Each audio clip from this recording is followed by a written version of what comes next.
Hello everyone, we are from Group 1. Today we're going to discuss about, Evolution and origins of language. but before that, let me introduce our member. All have ugly friends.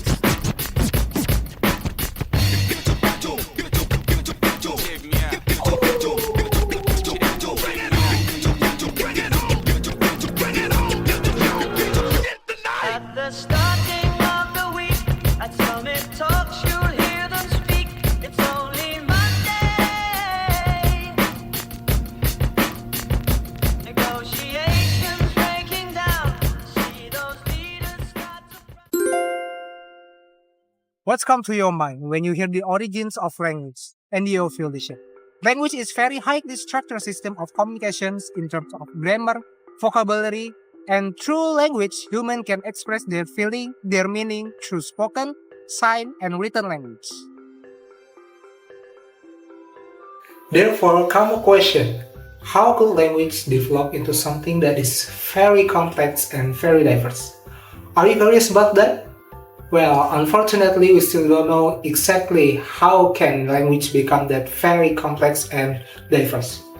But however, there are several hypothetical theories that predict how language was first created.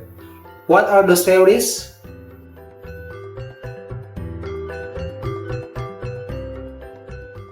In general, there are two sources: divine source and hypothesis source. In the biblical tradition, as described in the book of Genesis, God created Adam and watched over Adam of every living creature, that was the name thereof. Alternatively, following a Hindu tradition, language came from Sarasvati, wife of Brahma, creator of the universe. In the Quran, since language is one of the most important things for human, it becomes the first thing which is taught by God to Adam as the first human. But this theory cannot be proven scientifically because it is based on faith and belief. Also does not explain the process of language development. Why are there thousands of different languages if the source is one? Because of its religious nature, this theory is better seen as a theology philosophy rather than a modern linguistic theory. First, we have Ding Dong theory. This theory, favored by ancient philosophers such as Plato and Pythagoras, maintains that speech arose in response to the essential qualities of objects in the environment. For example, we have a clock. The clock is produced sounds like tick tock, so there is the word ticking. For example, like the time is ticking. It refers to clock that produces sounds tick tock. And next, we have bow wow theory. When different objects flew by making the cow or cuckoo sounds, the early humans tried to imitate the sound and then use them to refer to those objects even when they were present. And that's why today we have vocabulary like splash or bang or scratch and something else. And in Indonesia, we have vocabulary like the book or pelontangan or gersak-gersak, and that is the proof of this bow wow theory. The next theory is the Popo theory. Popo theory proposed that speech developed from the instinctive sounds people make in emotional circumstances. For example, we produce sounds like ah. Yeah, we produce sounds like ah when we feel pain, or yay when we feel happy, or ew when we feel disgusted. And next is Yo-He-Ho theory. This theory assumes that language emerged from rhythmic sounds produced when humans work together. Early humans lived in groups and made grunting sounds to communicate. For example, humans grunt when lifting heavy objects.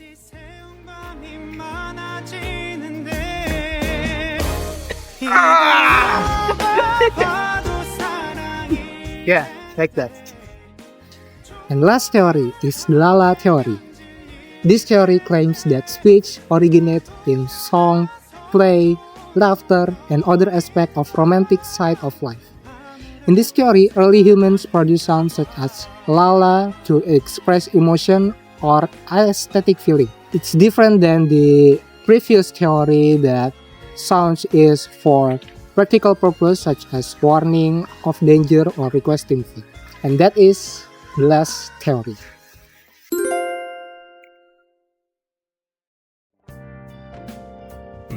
For the next topic, I really want to talk about the archaeology evidence and the writing and symbol evidence of how a language could develop. Maybe we can figure it out about the origins of language from the fossils and skeletons, and also the writing and symbols.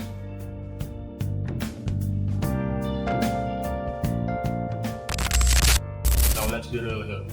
We can't really analyze the origins or the evolution of language from the skeletons or the fossil themselves. Unlike tools and artifacts, language doesn't really fossilize, and we can really analyze the grammar, the system, or even maybe the vocabulary of languages from the fossil or skeleton themselves. Ian Davidson, in his book The Archaeological Evidence of Language, proves something that the fossils and the archaeology evidence gives so much little information, maybe almost like nothing. But what we can do though, we can predict or we can analyze of is there really a capability or the ability for them to let out the ability of languages. Something that we can learn here is that people back in the day can still form a complex form of languages, but can they really form them though, or did they really use the ability to make complex language systems?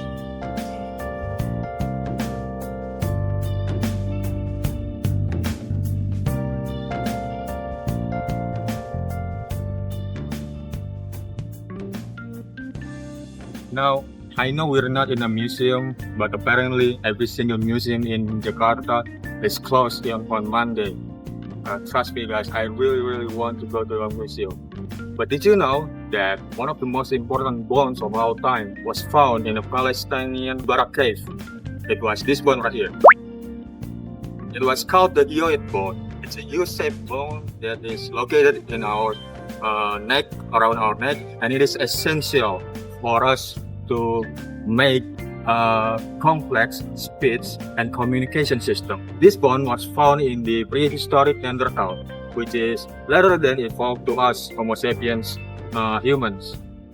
This make a question: could they really produce the ability of complex speech? And if they did they really use the complex speech system for making a complex language? This is just a prediction, but what do you guys think?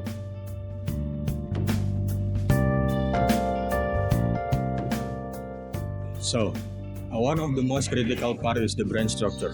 As our ancestors grow from hominins, Homo erectus, and then eventually Homo sapiens, which is us, our brain grows larger, and more complex. This will eventually lead to a more complex form of language. And then one of the most important part of the brain structure is the prefrontal cortex, which is part of the brain that has the responsibility of planning, abstract thoughts, and then the critical thinking, and also the social construction. So even though this part of prefrontal cortex that was eventually responsible for the form of complex language exists many years, about 1.5 million years ago in Neanderthal skeletons, we still don't know which kind of language exists back then. We just know that they were capable and have the ability to do so. But we don't know if they use those ability to form a complex language like us.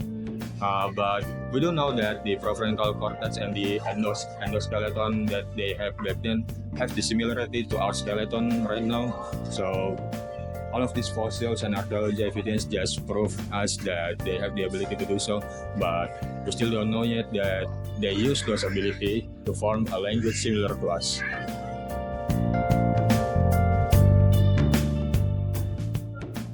So when it comes to learning about the evidence and evolution of language, writing system and symbols are way more capable of doing so than skeletons and archaeology. So one of the first ever a development of writing system and symbols first found individually in separate places like Mesopotamia, China, and Mesoamerica. These were some of the places that first ever used the writing system known as the pictograph. So pictograph is symbols that represent concept and object, and it will then develop into more complex system of writing using any symbols.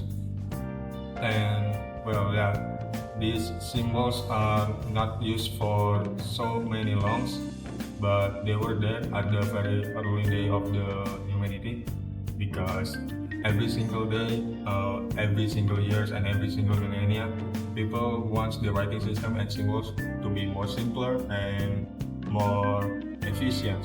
Therefore comes a really breakthrough of them all, which is the symbols of alphabet. So alphabet first came into one of the tribe in one of those three places where writing symbols first emerged, and they were first only the consonant, and then they were passed down to Greeks, and then the Greeks adds the vowel, and then after that it will then spread around the Europe and influence the Latin words that we use today. So what we can learn about that? Writing system and symbols really happen because we as a society demand more simpler and more simpler yet complex structure of writing system and symbols, so we can translate our speaking language to more writing language. And this happens because we as a society is as growing as ever.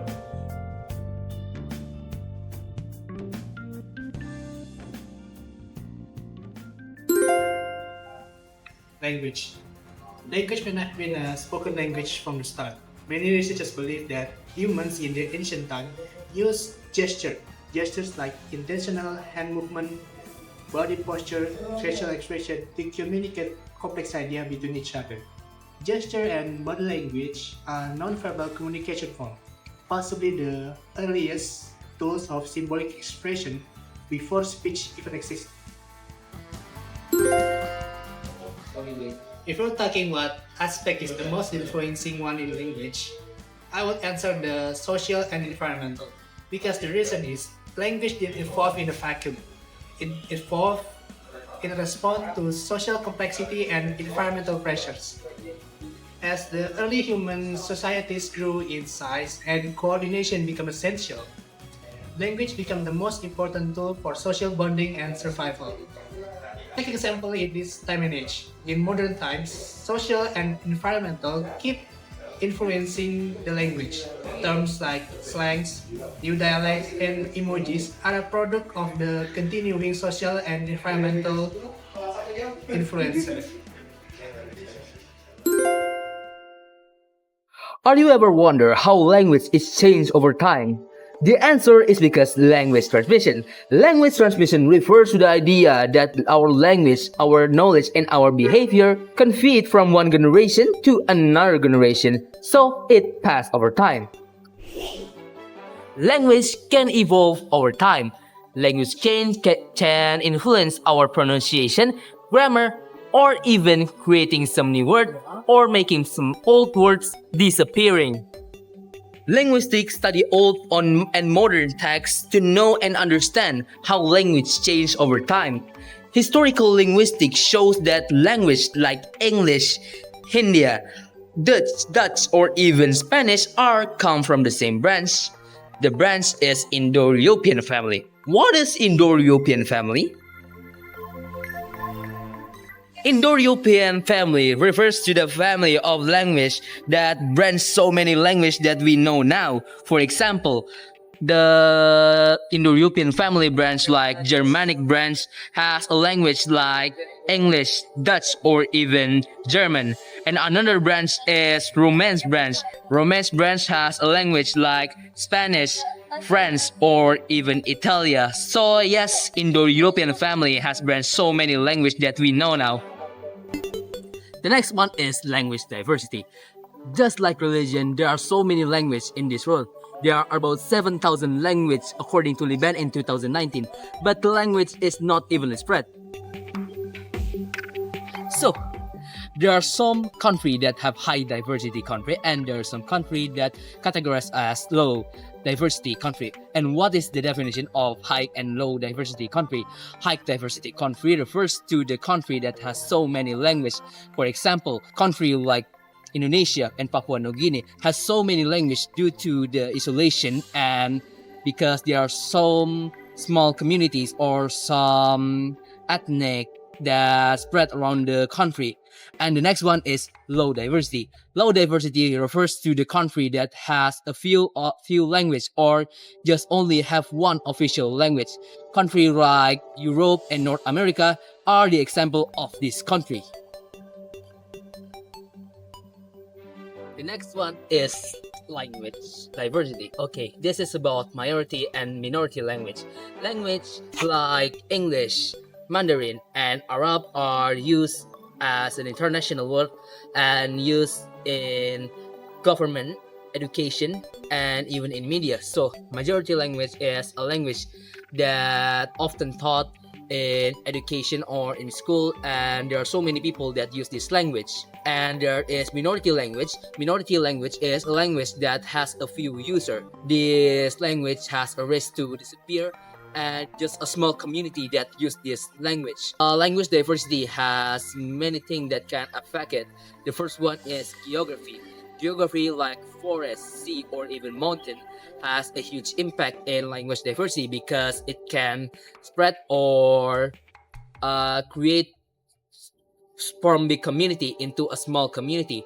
The next one is history.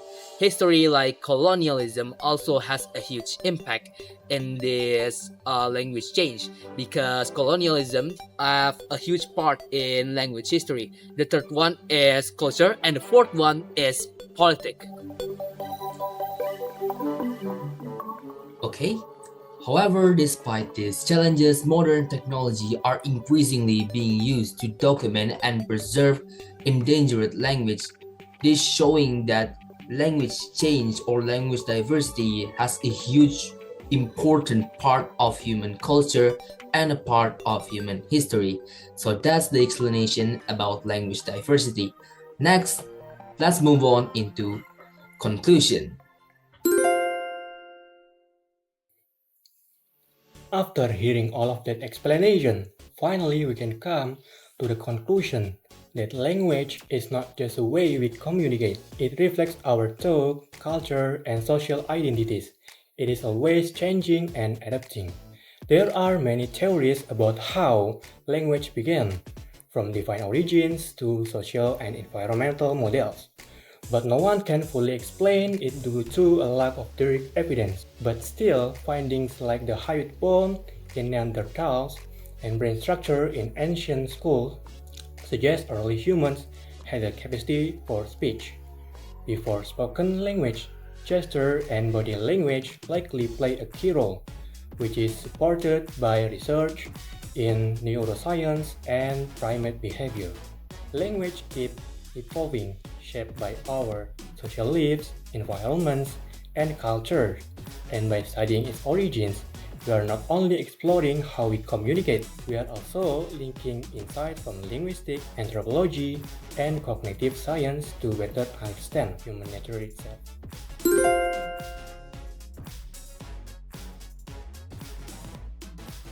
And suggestion from us to this topic is to understand where language comes from and how it evolves. We need more than just linguistics. Fields like anthropology, neuroscience, and genetics gives us new insights, like how the brain processes speech, or how certain genes may influence language ability. Observing endangered and mixed language, such as pidgins and creoles, also shows how language naturally change. And by preserving unique languages, we are not just saving words. We are protecting cultures, histories, and ways of seeing the world.